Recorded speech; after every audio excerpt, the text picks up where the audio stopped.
food pyramid, and it was a thing, and there were 4 food groups, and like the 4 food groups were what candy, ice cream, cinnamon Maple toast, syrup. maple syrup. No, the 4 food groups were.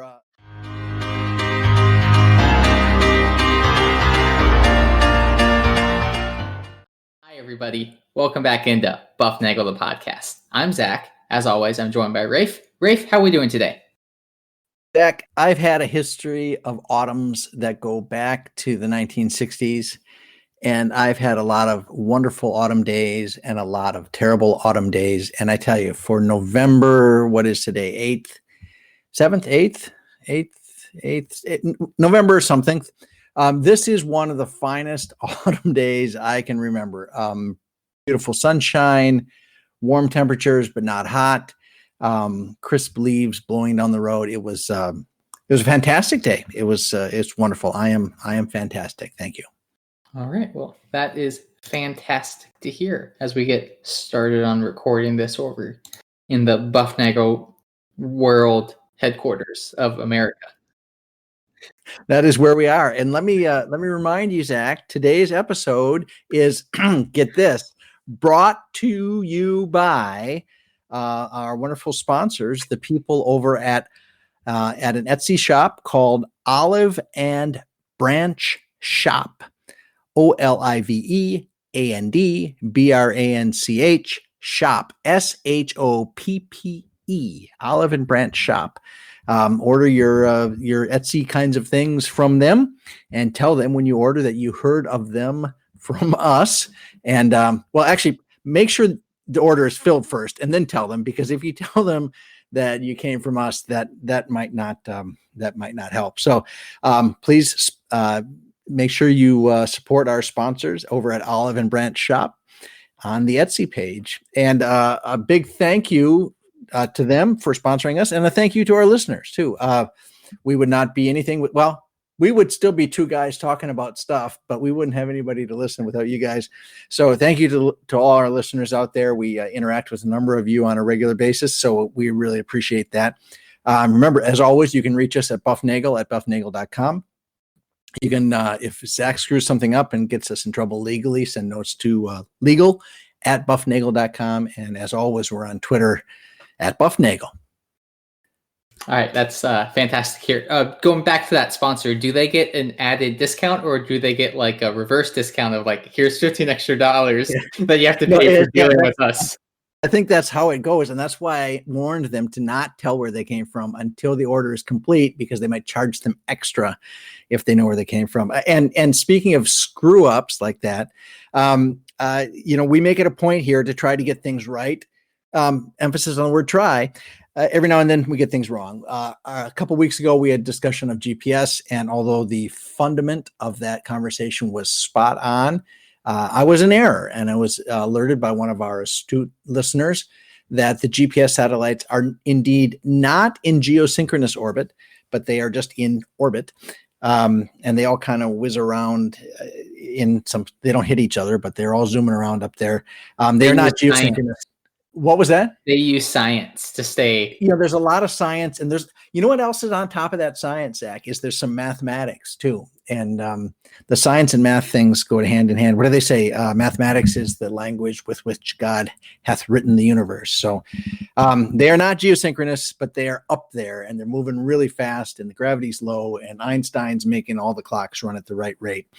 And so that's a great thing. And speaking of satellites, Thanksgiving is coming up, Zach. And Thanksgiving is coming up. Yes, we get to do that this year.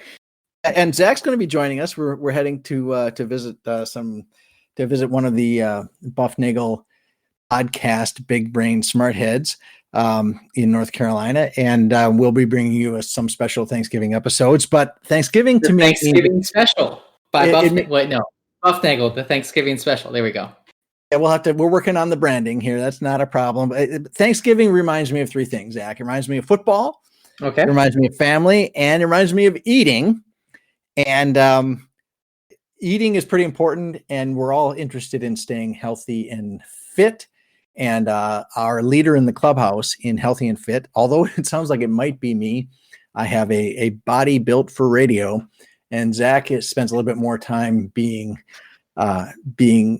shown on, let's say it that way. So Zach, tell me about how I should approach these holidays with regard to fitness.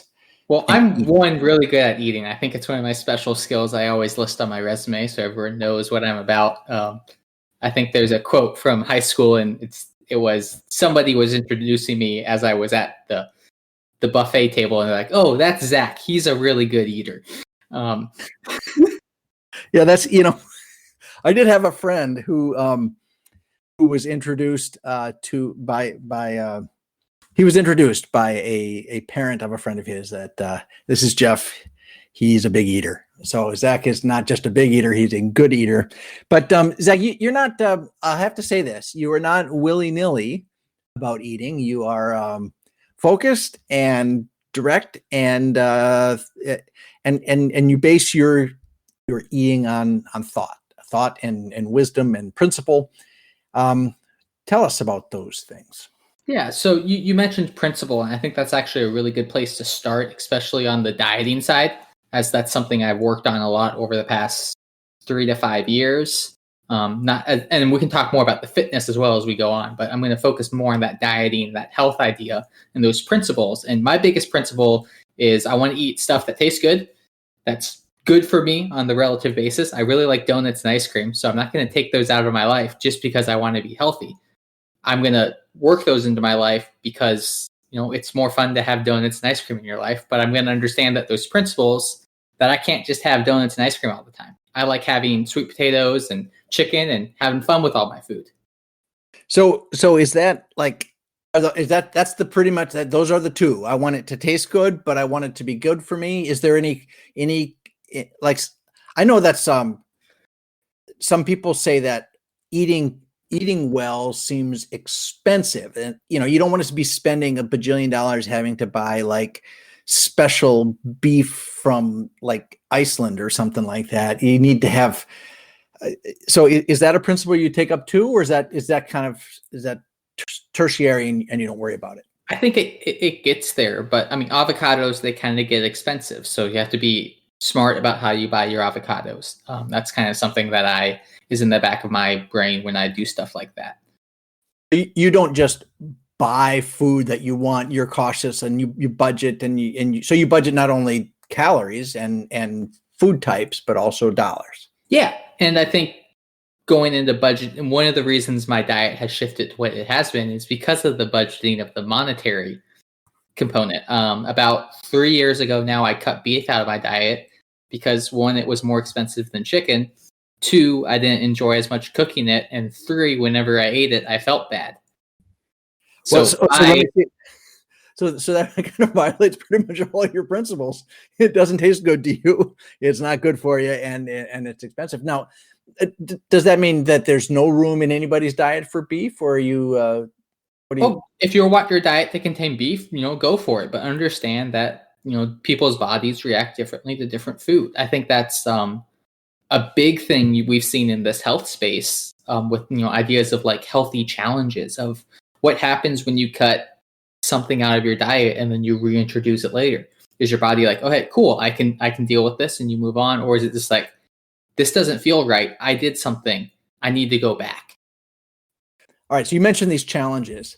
So you've taken beef out, and when you put beef back in, you've said it's not really helpful. That hasn't been good for you. But do you ever take something out you felt, and so with beef, you took it out and you felt better, and you put it back in and you felt worse.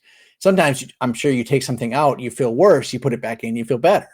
Have you had a similar situation like that, or have you been pretty lucky with what you've altered?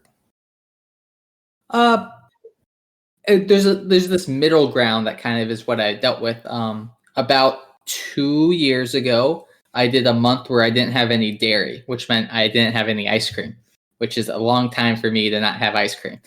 And then I introduced dairy back into my life, and it's not like I felt bad after having it, but I realized like I can't have large quantities of dairy in my life.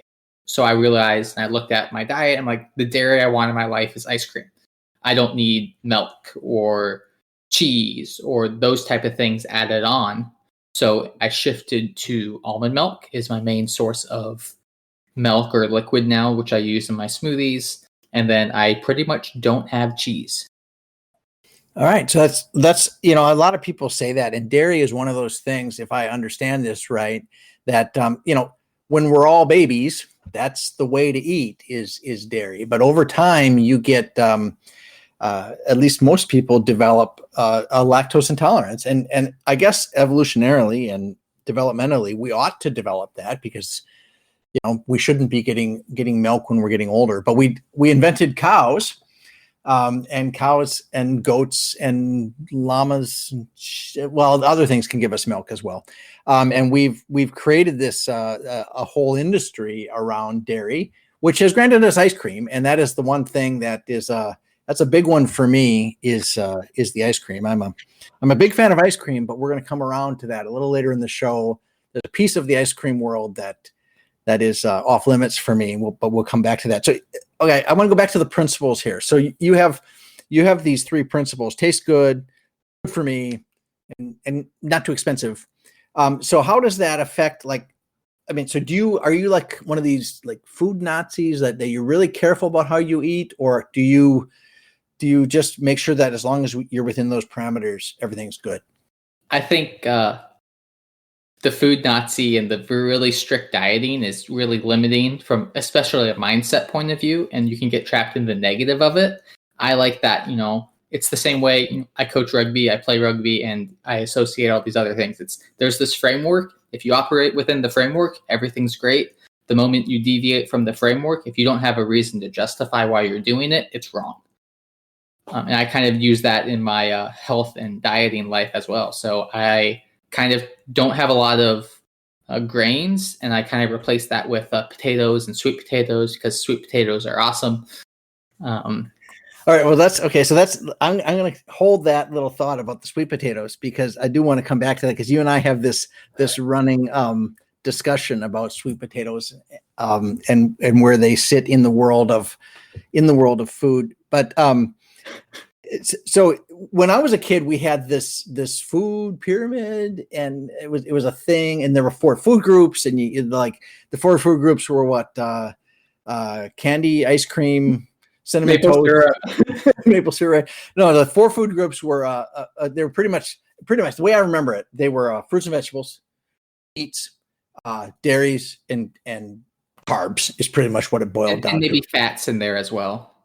Yeah, see, but they didn't even define it that way back then, Jack. They had this food pyramid came out like in the 70s, and it's interesting looking back now at what it was. It's like the food pyramid probably was driven by the food industries who had the most lobbying money, right?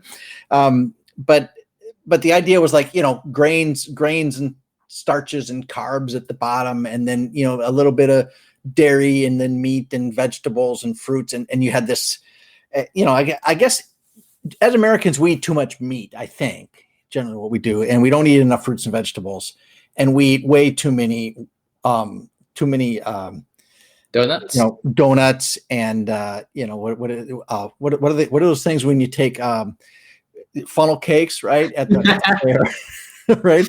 You just big gulps and funnel cakes at the state fair, just like Tom Brady. So if but it's different now, right? They have a different set of guidelines for how much of different things we should eat. Yeah, I have no idea what the guidelines are because there were probably something that didn't work for me. I remember when I was a kid, there was the food pyramid stuff. And I remember I was told a lot to stay away from oil and stay away from fat. And those are 2 things in my diet now that are pretty strong and they make a good appearance. Avocados are really high in fat, but they're a healthy fat and they're good for you. They make me feel good. They're really good for workouts. And then I use butter, unsalted butter a lot for, when I cook, because it, I like it adds some nice fun flavor. That's not vegetable oil.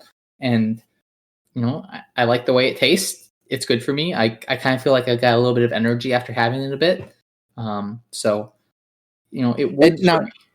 So you got rid of beef and you're bigger into chicken now. So tell me about a typical typical day? I know what you eat for on Sundays because sometimes we get pictures of it. Yeah. But during the week, I know on occasion I'll get calls because you're in the drive-through line at one of our favorite chicken restaurants. But so what's a typical daily diet thing look like for you, and why do you think that is helpful for you? Yeah. So usually what I do is I wake up in the morning and then I have a small snack actually. Sometime around anywhere between 7 and 9 o'clock. Usually it's around 8 o'clock. And it's a handful of almonds and some dried mangoes. That's usually good enough to get me to noon when I have my breakfast. So you said almonds and mangoes? Dried mangoes, yes. Dried mangoes. All right, I like that. Okay. Yeah. So, and then that's usually good enough to take me to my breakfast, which is at 10 o'clock. And then for breakfast, I have eggs and chicken sausage. And then depending on what's available in the refrigerator, I might have some sweet potato hash, side carb, starch-based thing. And then I have lunch. Lunch is consistently usually what I call my Chipotle bowls. Once every 2 weeks, I make pulled chicken with some Mexican spices and flavors, and it's really good and awesome. And then I add rice, black beans, and avocado. Okay, now each of those things that you're talking about, it seems to me like you have a these are let's just say this. These are not the foods that I ate as a child growing up in a little town in Wisconsin. All right. Yes. These are the things you've listed. I don't think any of them were in my food vocabulary when I was a kid growing up, but now there's more variety, I guess, on what Americans are eating. But so do you choose? So you have this noon Chipotle bowl, you called it. Usually about 2 o'clock in the afternoon. 2 o'clock. All right. So it's a little bit later. So, and do you get hungry by then? Is that? Well, I have breakfast at 10. So about 4 hours later, sometimes I eat earlier, like 1:30. It's not super strict. But usually that's determined because a good deal of the time I work out and I do some filming for online classes at the noon 1 o'clock hour. Right. And so, that's always a thing too, right? You don't want to eat right before you work out, regardless of what you're eating. Yep. And you don't want to, but you also don't want to work out when you're hungry because then you crash, right? Yeah. So do you plan any of those eating things, or is part of your plan for your daily trip meals? down the food thing? Is it focused on some of that, on the workouts and things? Yeah, a lot of it I feel like is kind of based around this. I'm working out at this time. I don't want to be hungry. I don't want to be super full when I come and do this thing because I'm not going to perform well and I'm not going to get a good workout. Right. So you do the Chipotle bowl thing. Yep. And you can go through that again because I think I can't hit rewind on the podcast like our buddies can. So what was on there again? So it's pulled chicken. So I put it in Mexican salsa, salsa in general, some onions, fun flavors on the chicken. I put it in the crock pot. It makes everything smell good. I peel that, I pull it, I put it in the refrigerator. I have some brown rice, black beans, and avocado. And so you mix all that together. And so chicken is a protein. Yep. Right. And it's got some flavor, which is fun. It's very little bit of fat in there, right? There's not much chicken, right? And then rice is like as boring of a starch carb thing as you can get, but you spice that up, right? Or do you use white rice, brown rice? I use brown rice. You can spice it up multiple different ways. You can add a little bit of lime juice in when you're cooking it, add a little flavor there. Cilantro is fantastic for that. Just kind of make it fun. Or sometimes I throw in a clove of garlic in the rice as well. Adds a little flavor that way. So you got a little bit of starch / carbs in there. Do you ever use that? You're in Minnesota, land of 10,000 lakes. Do you ever use that Minnesota wild rice or not? I do not. I have used it before, but usually the staple is brown rice because it's usually available to me and it's a little cheaper. So. I hear you. Okay, and then the beans is more is protein in there, protein, and fat. The avocados is just because it's fun to say fat, avocado. and it tastes good and they're fun. All right, I hear you. Okay, and that gets you through lunch. All right, and then do you do things like do you take a nap in the afternoon? A lot of people always worry about an afternoon crash because they eat too many carbs in the middle of the day, or are you is that a piece of your lifestyle, napping? I nap because I don't sleep very good. So that's more of why that exists. Usually during school, I would take a nap anywhere between 4 and 6, or I would sometimes take a nap in the library at noon to 1 and then wake up and go to class. I got you. So is you talking like an hour nap? Are you one of these like dive into the covers, wrap up, or is this, you're talking like an 18-minute set This your is an watch? 18-minute nap while I watch YouTube to help my brain just numb out. Okay, so I know this 18-minute thing, right? The 18-minute thing is the time. You know what? Here's what we're going to do. We're going to leave this question. Why is Zach's nap 18 minutes? Because I know the answer to this, okay? And if you have here's what we're going to do. You can send us an email or a twit thing or whatever that is, and let us know why you think the nap is 18 minutes, and we will announce the winner of that next week, and the winner will receive a free episode of a podcast. Nice. That sounds like a good deal. Yeah. Okay. So so you get around, you maybe have a little dinner, and all this time you're either working, doing your filming stuff that you do, the schooling stuff you do. So do you have you get to the end of the day, it's 6 or 7 o'clock at night, and you're gonna have a supper? Yeah, usually somewhere around 7 or 8, I have dinner, which is usually consists of vegetables, being tomatoes mostly, and sweet potatoes or potato mix, along with falafel and just a small falafel. Sounds like you're mumbling there. What was that again? Falafel.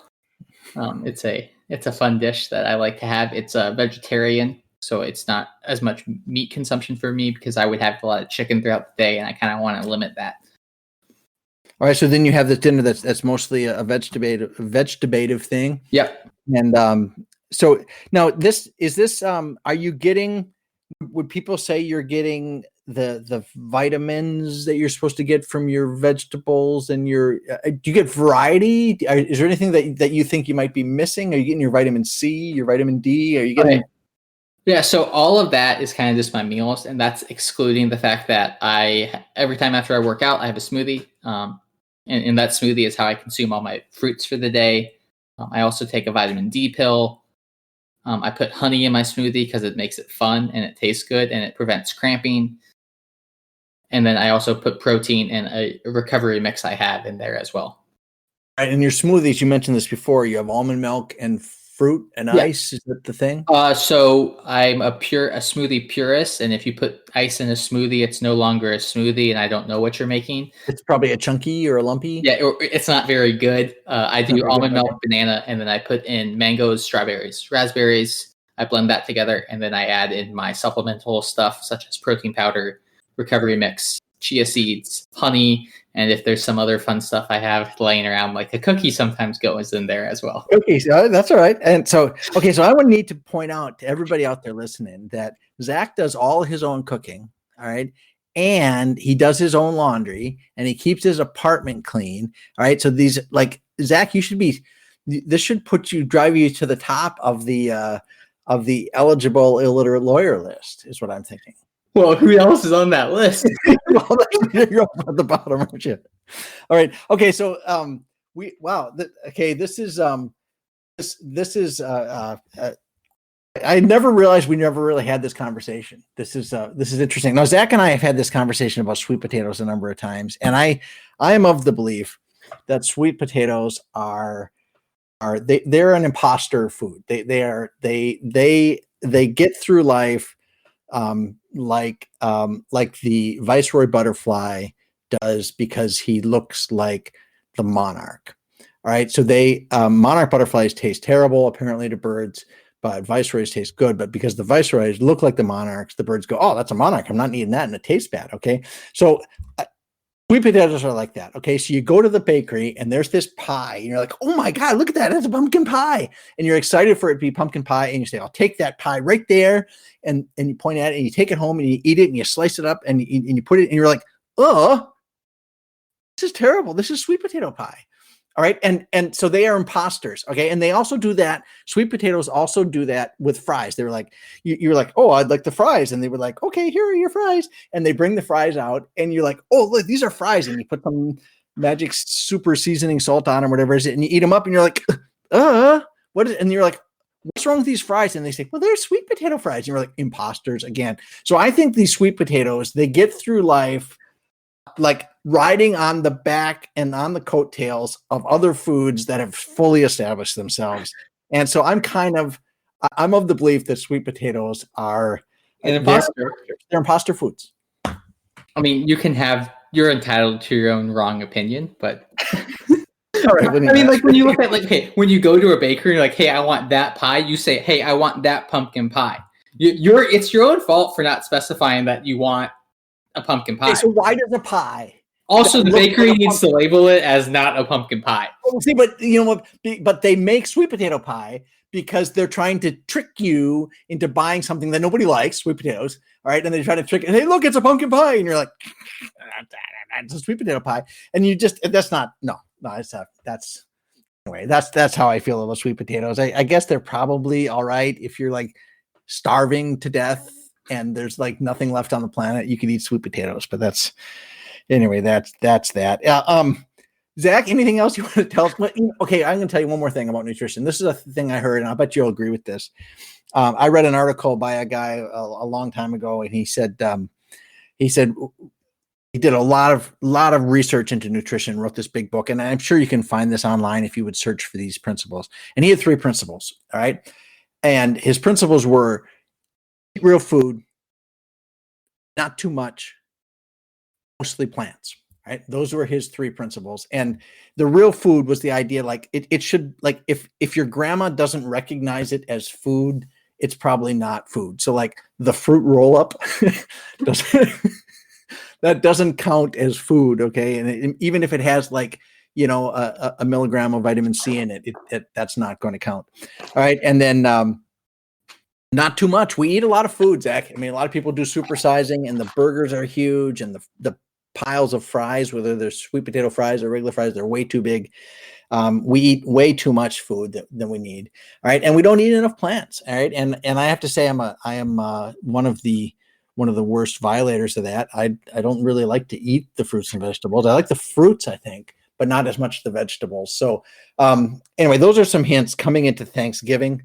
Zach, any final words on nutrition for these guys? Just understand what you put in your body. It's going to affect however you go about life. If you eat a lot of food for lunch, you're going to crash in the afternoon. Your body's going to be sending blood to your digestive system, and it's going to break it down. If you're pumping yourself full of cotton candy, donuts, and ice cream after you work out, you're not going to get stronger, faster, and move better. You're going to harm yourself, especially if you're young. I wish I figured out some of this stuff 10 years ago. I think I would be stronger than I currently am, but I figured this out about 3 years ago, and it's really made a difference for me. My athletic performance, I think, is better than it was a long time ago. So here we go. All right. Well, that's Zach. That takes us up to our time limit today. I guess this is we have a number of things that we're going to have to hold for next week because of the nuances of time. I want to thank again all of our listeners for listening to us today, and we would be nothing without you. And of course, our sponsor at Olive and Branch Shop, SHOPPE, on Etsy.com. Please tell them that you heard of us, but after you order, because we don't want you to get charged the negative bufnagle discount, right? So that is what we got for today. Anything else, Zach? No, that's it. We do have a backlog of listener question. We've been trying to get to these episodes, kind of run long on us a little bit as we have our things. We work it through, and it ends up longer than we want it to be. So we apologize for that. We'll get to them, I promise. So hopefully that comes to you guys soon. Maybe we'll do an episode just of listener questions. We might have to do that. All right, Zachy. That is all for me. Have a bufnagle night. Zach, anything? That's bufnagle out of here. All right, guys. We'll see you next week. Bye.